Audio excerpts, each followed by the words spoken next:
Video number 12, take one. I was wondering what you were going to do with those sticks. I mean, you got to do that. All right. Well, I'm Jeff Roland with Aeroverse Streaming, best aviation streaming channel there is.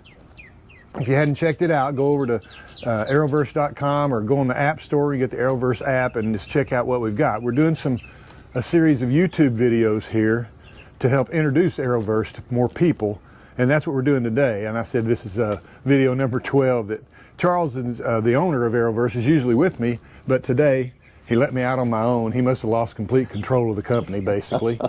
But we've told you before in the previous videos, this is amateur hour. We know that. But we want to show you that just regular people can get into aviation, enjoy aviation. You don't have to be a pilot. You don't have to be a career pilot. I started out just as a pilot on a farm, and you know my story. I've said it before, but the people along the way is what made it work for me. So today I'm going to introduce you to a good friend of mine, Ted Zera. We've been friends 40-something years, and we came to be friends because I taught him to fly way back.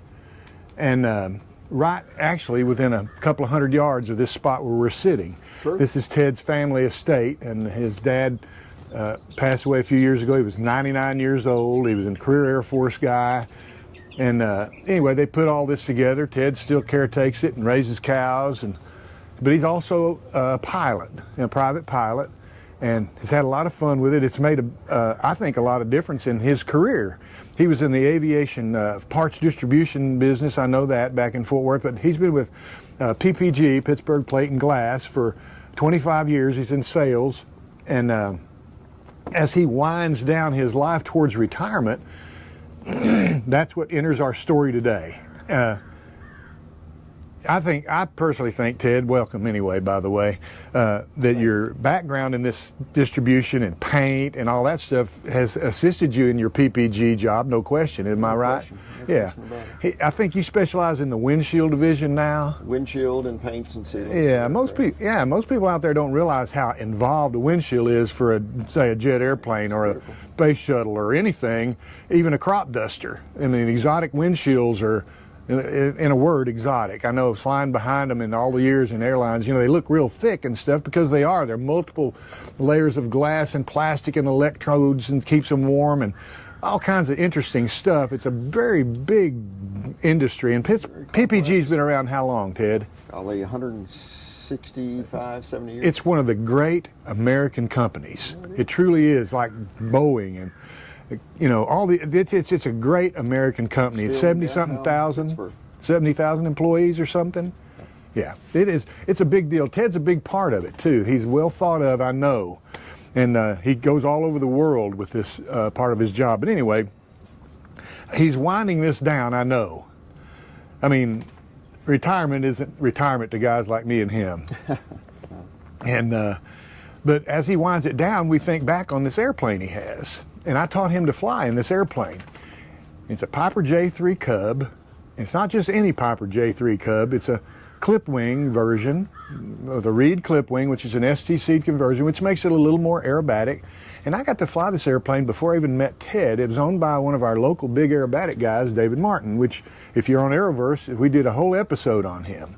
Before him, I don't know who owned it exactly previous, but it was definitely owned by Charlie Hillard Jr. at some point, who was one of the 2 Americans to ever win the World Aerobatic Competition, and he was a local Fort Worth car dealer. So the airplane has a real neat history, so Ted bought it from David, and I taught him to fly in it, and then Ted said, man, I want to keep it out here, and correct me if I'm wrong on these details, Ted. You're right on. But I wonder if I can keep it here at my house. And I said, man, I'll just come over there and land, and we'll see. A J3 Cub in general will land and take off in several hundred feet, truthfully. It doesn't take a lot of runway.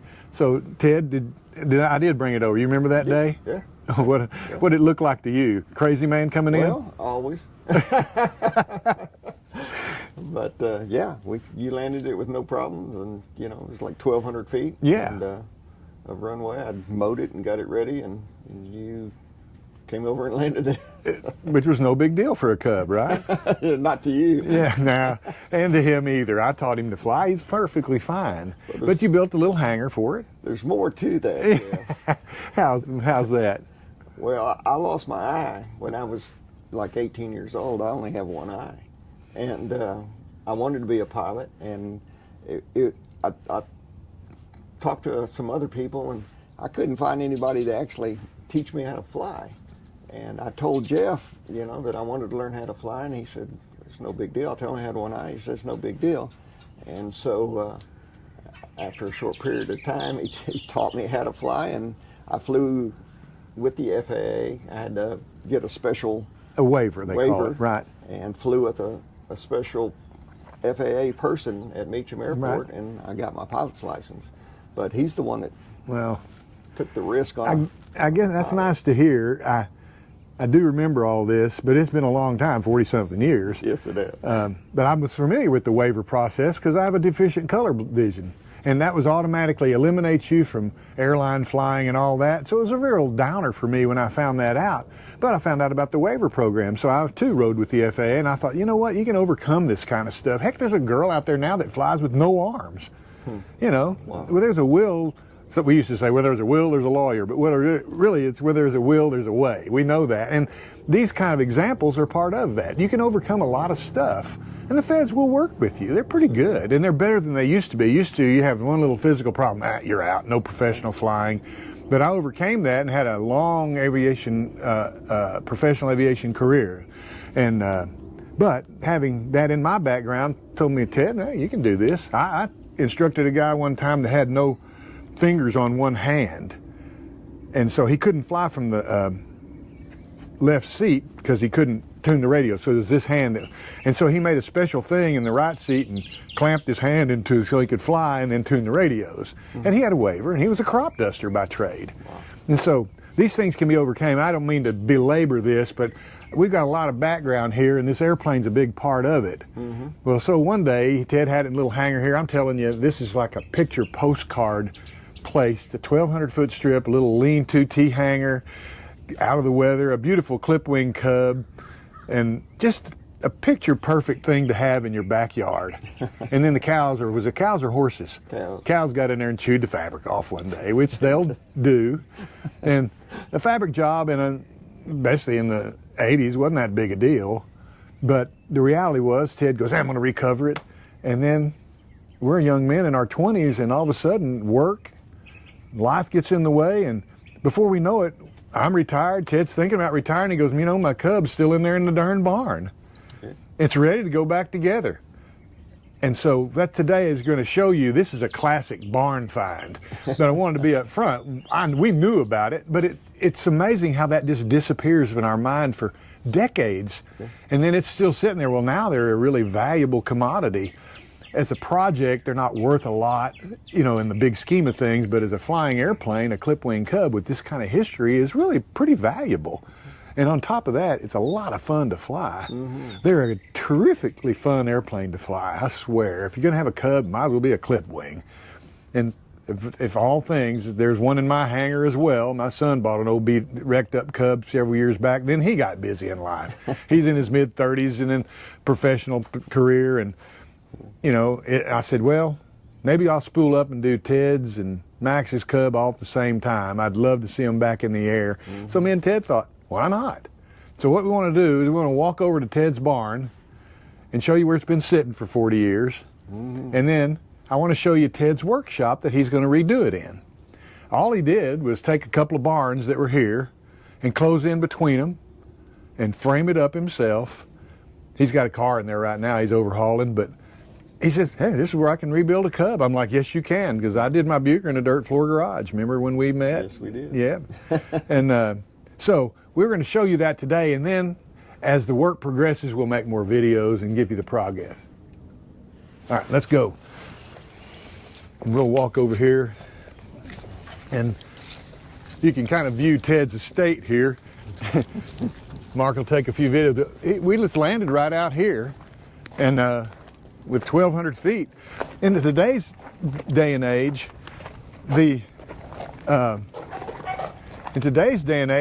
there's so many great airplanes out there that'll operate on 500 feet. It's ridiculous, all these short takeoff and landing Cubs and Carbon Cubs and Huskies.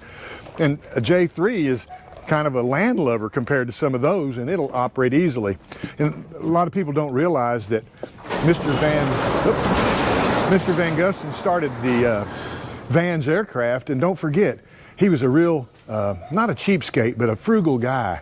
And he built this first airplane to operate off of 700 feet, which that's what he had at his house. And Van's aircraft are notoriously short-field airplanes. So you don't have to have a lot of room to have your own airstrip. You take this fence out right here that Ted put up, and he's got over 1,000 feet. Holy mackerel, what a great deal. Anyway, typical farm. Ted's got a lot of dogs and cows. It's Jazz. Yeah, he'll bark at us a little bit, but he's harmless. Well, anyway, we walk into one of Ted's barns here, and you can see some of his stuff. He's got a Bobcat and an old Volkswagen Project, and he's a get action guy, gets stuff done. But here's the J3 over here hanging in the ceiling, and we know it's all here because we took it apart flying. Yes, we did. It was an airworthy airplane. He did recover the wings. We'll probably do those again. It won't take long, but the fuselage is ready to really be reassembled. And the engine, Yes. the engine's laying over here, all the parts. It's just going to be a phenomenal project, and it's kind of little bit of a good history to boot. So this is what a barn find Cub looks like. And if you find one, every part of this airplane now, it's kind of like old cars. We used to have to search the junkyards for cars for your, how old is your Ford? 1950. A 50 model, and I've got a 49 Chevrolet. Those things, you used to have to search the junkyards for parts. Now, they make everything brand new. The same for these. If you want to buy a brand new fuselage, you can. You want to buy a new engine, you can. Boot cowl, wings, everything. But Ted's airplane is all here. So we're really looking forward to digging into it and reclaiming it back to the land of flying. So this is what it looks like when you find one in a barn. Here's the engine under this sheet here, all preserved. But you know what? Even if it didn't have an engine, you can buy new ones, basically, and this can be overhauled, but it won't need it. This is going to be just the greatest project. You can see Ted, he's no shirker. Look how he built this engine mount for it to hang up. I mean, we'll go over here in his shop in a little bit and look at some of the stuff he does with cars. He's not normal. No, actually, he is normal. And what we're trying to tell you is anybody can do this stuff. You don't have to have a great shop. You don't have to have it all cleaned out. I mean, I did mine in a dirt floor. My hangar now is chock full, just like this place. And you know what? You just start working on stuff. Yeah. So, is this a door that goes into the next building? That's the new Again, shop. yeah, well, let's look at some more of this stuff. It's like this is the boot cowl where the windshield goes. The other parts are in here. Hey, I recognize that. Yeah. You know, I mean, Gas tank. you rebuild a couple of Cubs and this stuff just looks normal. And I'm telling you, a water hose and it's a little bit of zinc chromate, and this thing is like ready to assemble. This is the nose of the airplane where the engine goes here and the windshield comes out here. They call this the boot cowl. You know, we were looking at Charles's PA-11 and how they modified it to make it, you know, the updated model. This is where the gas goes in a J3. The tank is under here. Where's the gas tank, Ted? Right behind you. Yeah, the tank is up in the nose. In the PA-11, they put it in the wing to help the CG. And remember that, I remember mentioning on this PA-11, this part is right here. It doesn't have, and they moved the CG so you could fly it from the front seat or the back seat. When I was watching that. Yeah, and so there's a little difference in J3s, but this is the quintessential great airplane. These are, of course, the wings. See how And shorter they they're are? shorter, yeah. He took a couple of bays off of the end to make the reed clip wing. So it makes it a little more acrobatic. Notice the aileron takes up most of the wing. If you look at the J3 wing, it's quite a bit longer. And it makes it roll better. I use roll better loosely because Cubs don't roll worth a darn.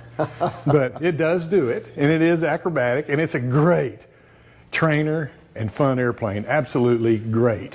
And we clean these up, and they're basically ready to paint. And it's that close. And you can see Ted, he bought a new sandblaster. We're getting ready for all the good stuff. But you know what? I did my Buicker with a sandblaster I built myself. David Martin's got one he built out of a washing machine. You know, the round thing. Make it I mean, work. just ridiculous. You just make it work. But the beautiful thing about aging, like Ted and I, we're getting older, and we've got a whole career behind us and some good savings. And if we want to buy a new sandblaster for $800 or $900, we just go buy one. Yeah. But I can tell you right now, you don't need to do that. I didn't when I did my Buicker. and he didn't need to either. But this is going to be, all these bins down there have all the extra parts in it. The whole airplane's right here. Yeah, it is. It's ridiculous. The airplane weighs 700, maybe less than 700 pounds complete when it's finished. So there's not a lot of parts involved, you know. So we're looking forward to getting this going. So Ted, take us into your shop over here. Yeah, this is where she's going to. That's right. And again, just between a couple of buildings, he closed this in. And it's like anybody can do this. I know you had a bunch of it done, like your concrete work and stuff, Ted, but do you mind telling us what kind of money you've got in a shop this size? I did it all myself, other than the concrete. You know, I welded it all up, and so you know, comparably, I don't have a whole lot of money. I know it. So. If you had something like this built, it'd probably cost $50,000-$60,000 easily. I'm sure. And it'd take them a whole week to do it, you know. And instead, you did it yourself. And I bet you the most expensive thing you put in was this darn insulation. Yes, it is, but it's well worth it. Yeah, exactly. He's going to put an air conditioner in here, you know, and he's got a full little bathroom. He's making himself a lunch counter bar here. He's got some things coming to hold it up. And, you know, again, Ted has the greatest toys, doesn't he? He restored this old gas pump. There's no telling what those things are worth now. Actually, I found that out in the middle of the field out here. He found it here? In the middle of the field when I was plowing. Isn't that crazy? And so you plowed it up? I plowed up a small portion, and then I started digging and found it, and then I restored it a couple of months Amazing. I mean, that's amazing. This is the kind of stuff you do, and for no reason other than you just like doing it, and that's how you get stuff. That's true. You know, I used to work with guys, and boy, I wish I had that. Well, hey man, throw about a year's worth of work at it, and you can have one too. You know, did it at night a couple of months ago. Yeah, I remember you telling me that. I thought you plowed it up. Who knew? Who would have thought? Yeah. You know, no telling how long it'd been buried.